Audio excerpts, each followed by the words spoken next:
14 threes. Wow.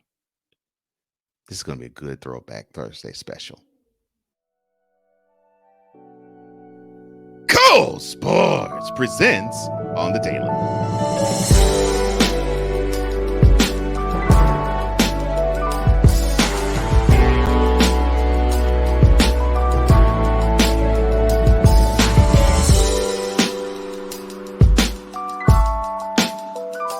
Well, how you doing, VIP? Cole Johnson's on the mic on the Daily's on Tap, presented by Cole Sports, and we are at Thursday. Wow, this week has just flown by, and thank you so much for your comments. Thank you so much for your love. Thank you so much for your attention to what I do. I appreciate you.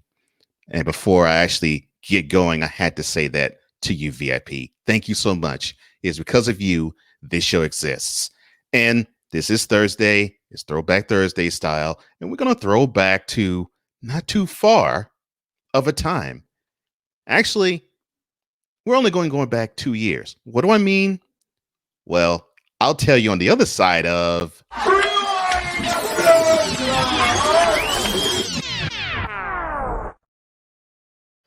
October 29th, 2018.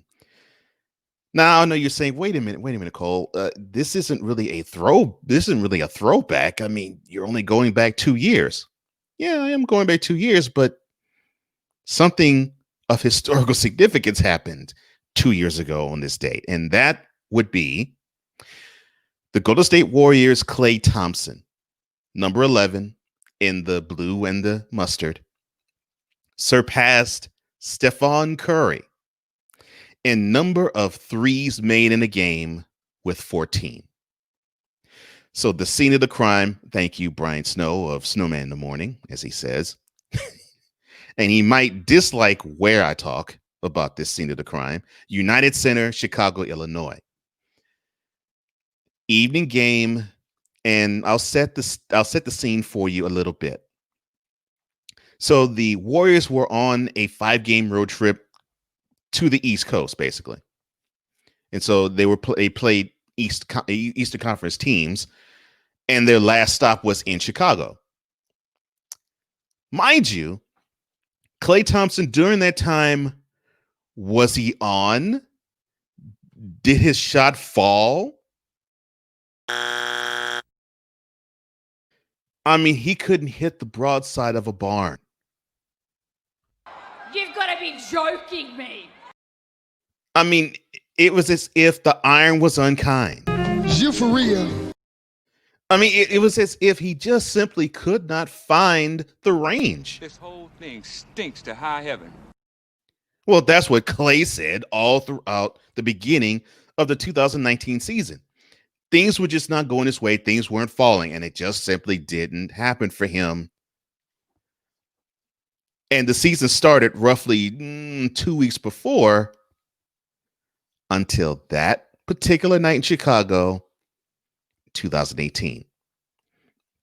All right, so the team itself was doing fine. I mean, they were coming off of their second straight world championship, and they seemed to be flowing fine and seemed to be flowing good. Now, I will say this: they started to have some controversy the following month with Kevin Durant and Draymond Green. But we're not talking about that, and we're not really talking about the Warriors as a team per se. We're focusing really on Klay Thompson and, to a slighter degree, Stephen Curry. The game was not even in doubt. The final score was 149-124. And when Thompson hit his 14th three, it was with 5 minutes to go in the third quarter. Mm-hmm. Yeah. 5 minutes to go in the third quarter. 5 minutes to go in the third quarter. I'm sorry. 5 minutes in the third quarter remained. And the score after he hit his 14th three was 113-69 in favor of the Warriors. Now, what I also found interesting too was en route to Klay hitting his 13th three, Steph had the dime. So it was great to actually see Stephon happy for Klay, and then even happy for Klay when his 14th three went through. Steph's arms shot up in the sky, happy and exuberant that his teammate bettered his stat-breaking performance that was only 2 years beforehand. In this 2017 season, November 7, 2016. Now, the scene of the crime there was Oracle Arena in Oakland, California, where Curry was just on fire.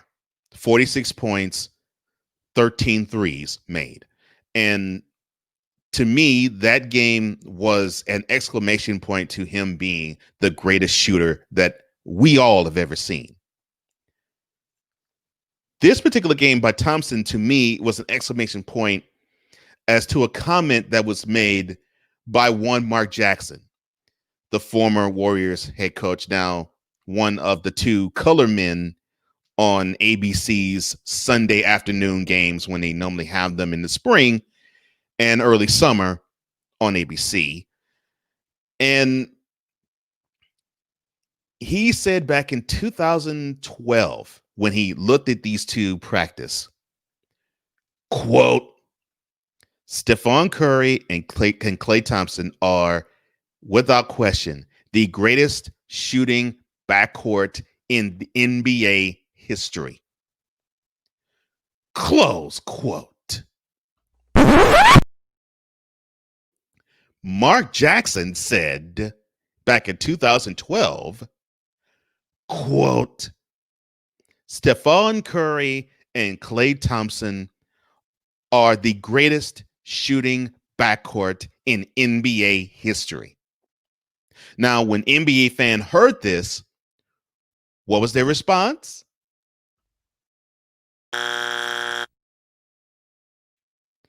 When they actually saw these two play even in 2013, 14, 2012, 13, and 14, what was still NBA fan response?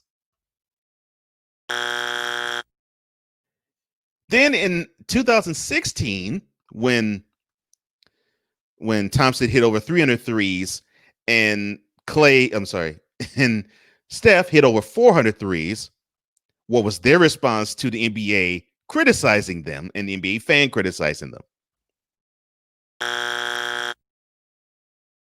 No, I don't think it was that. I think it was more along the lines of this.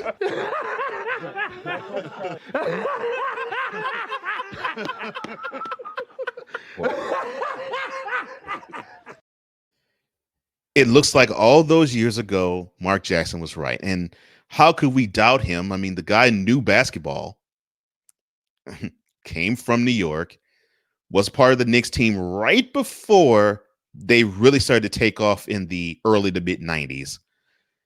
And he was a part of other teams, the Clippers, who actually went to the playoffs back in 92. Then the Pacers teams that were knocking on the door to the finals. He knew what he was talking about. And we now know he was right. And hearing Klay in the postgame talk about what it was that made him lock in, he said, well, it was the teammates. You know, his teammates backed him up. His teammates held him down. Even in the struggle that he was having to get off until that night, he said that it was his teammates that really supported him. And in fact, he said they were more cognizant and aware of the fact that he was approaching 14 threes made in the game than he was, because they kept feeding him. Of course. I mean, I'd keep feeding him too if his hand was that hot. But notice he could have shot for more threes, but he came out with 4 minutes and 30 seconds to go in the third quarter. It was that much of a rout. But I really have to give credit to where it's due. The Splash Brothers are the most lethal shooting backcourt in NBA history. I know we're talking about 74 years worth, but there isn't a backcourt that shoots as lethal as they have. None. Name them. You will fall short every time with every single tandem. And this was the night that Klay, and he had many nights like this, like he scored 37 points in a quarter one time. So he has stood out. But this was an achievement where he got a chance to stand out, 52 points in that 149-124 romp of the Bulls. But this was his night. And this was not only his night, but he more than not, he broke out of the slump that people were assigning to him, saying that his game declined and that the pressure of him being the third option on the Warriors was getting to him, and that he can't really lay claim to the Splash Brothers because, well, it's now a Splash Brother. All of that was responded to by Klay on this night in 2018 by this.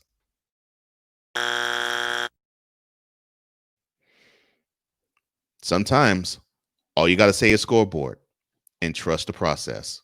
Oh, I'm sorry, 76ers. At least that goes to a team who actually performs and wins on the biggest stage.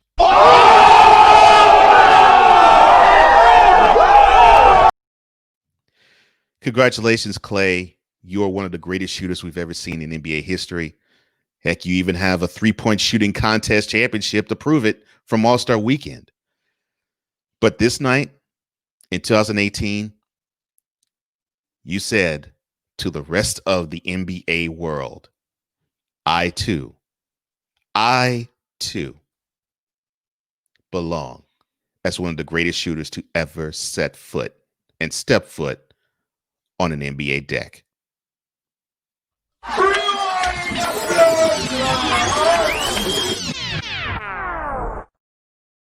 Now, if you think there is an NBA tandem that is better than Klay Thompson and Stephen Curry in shooting, if you can find a shooting tandem greater than them, I want to hear what you have to say. But before I do get to that, if you want this shirt, which touts basketball, and some of the greats of mine and some of yours too, the description box below has the details as to where you can get that shirt. And if there is a tandem that you think shot better than Thompson and Curry, I want to hear that. Also, I want to hear if you agree with me in basically echoing Mark Jackson's sentiment of them being the best shooting backcourt in the history of the NBA. Either way, like this video, subscribe to this channel, and hit that notification bell and comment below because I want to hear what you have to say. The comments are flooding in now. I love you for that, VIP. I want to read what you think because I want the vibe off of what you think. What you say matters to me and this channel. And I thank you for your robust, your intelligent, and your respectful opinions. And even facts. For now, VIP, I thank you so much. I'm Cole Johnson. And this has been yet another installment of Cole Sports on the visual and on the daily.